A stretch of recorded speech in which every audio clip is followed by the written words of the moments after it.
La politique, bien évidemment, pour démarrer le premier tour des élections départementales hier. Et cette première information, le Front National est arrivé en tête dans la région et dans le Nord. Le parti d'extrême droite est au coude à coude avec le Rassemblement de la droite. Le PS lui arrive loin, derrière en troisième place avec un petit 19%. Le PS d'ailleurs éliminé d'entrée est de 23 cantons sur 41, ce qui ne laisse guère de doute déjà sur l'avenir du Conseil général du Nord. La droite devrait emporter le département en dimanche prochain. Dans les faits, le PS ne résiste finalement que dans la métropole lilloise. Et encore, le PS aura surtout bien du mal à emporter plus d'une dizaine de cantons dimanche au second tour. Parmi les personnalités de gauche, le président sortant de l'Assemblée départementale Didier Magnier dans le canton de Villeneuve-d'Ascq. Il est en tête tout de même avec 31,01% devant l'UMP d'hiver droite Sophie Lefebvre Thierry Roland, 27,02% le FN. Ici est éliminé malgré ses 25%, Didier Magnier qui est donc en ballottage favorable. C'est le cas aussi de l'ex-président du Conseil général et désormais ministre, Patrick Caner et Marie-Christine Staniek, qui arrive largement en tête ici avec 37,6%. La droite est à 23,39%. Le Front National et le Front de Gauche sont tous deux éliminés avec leurs 19%. On va écouter tout de suite la première réaction de Didier Magnier, président du Conseil général du Nord. Il faut comprendre l'insatisfaction des électeurs, la peur n'évite pas le danger, et le fait que d'aucuns s'ancrent dans le vote du Front National, c'est bien le contexte national qui prime. Et ce qui est terriblement frustrant, c'est quoi que vous ayez fait au niveau local, tout est balayé par ce contexte national. Et donc c'est vraiment frustrant. Autre personnalité à l'honneur, le probable futur président de ce conseil départemental, le ticket UMP, Isabelle Frémaux, Jean-René Le Cerf, élu hier soir au premier tour avec 58,9% des voix dans le canton de Ligue 2.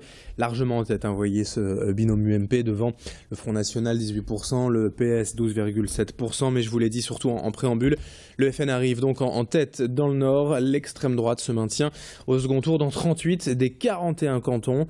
Et dans plus de la moitié des cas, dimanche, les électeurs auront un duel Front National UMP à gérer dans l'isoloir. Parmi les têtes d'affiche, d'ailleurs, le Lillois Éric Dilly et sa binôme Marie de Mazières. Ils sont en second dans leur canton de l'île 4 avec 23,2% face aux socialistes. Martine Filleul et Marc Godefroy, crédités eux de 35,4%.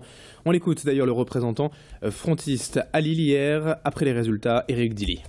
Alors je pense qu'on a eu affaire à une immense manipulation à travers cette élection, puisque les gens victorieux de cette élection, c'est bien évidemment les instituts de sondage qui nous ont organisé cette comédie pendant 3 semaines, cette hystérisation de la politique à travers Manuel Valls, et cependant, malgré l'opposition de tout le monde, malgré l'opposition de l'UMP, du PS, du Front de Gauche, de l'État et des journalistes et des sondeurs, le Front National arrive à faire une percée absolument remarquable dans des élections extrêmement difficiles.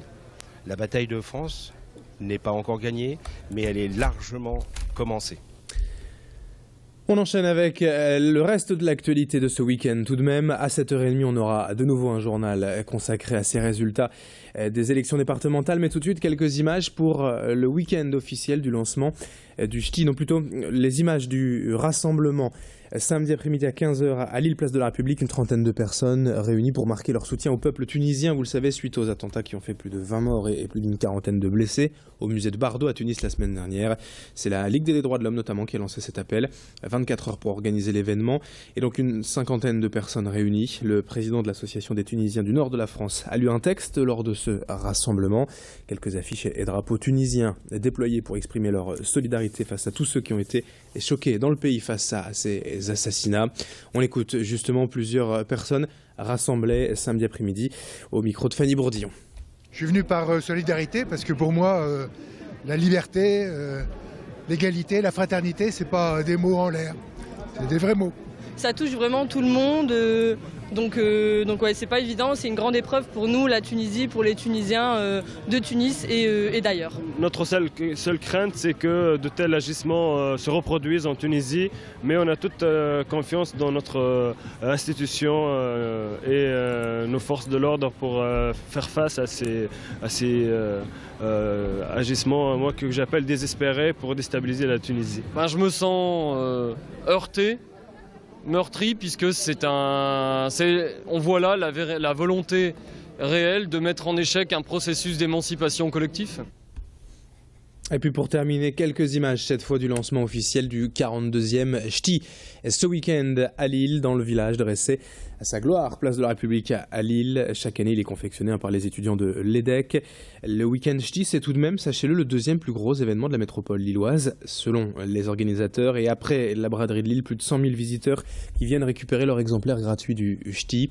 Alors, vous le voyez sur ces images, une invitée de marque cette année, Miss France 2015, la nordiste Camille Serre, venue distribuer 2 heures de sourire afin de promouvoir le secours populaire dont elle est la marraine, l'association partenaire du Ch'ti cette année qui fête également ses 70 ans en 2015. 7h21 en direct sur Grand Lille TV.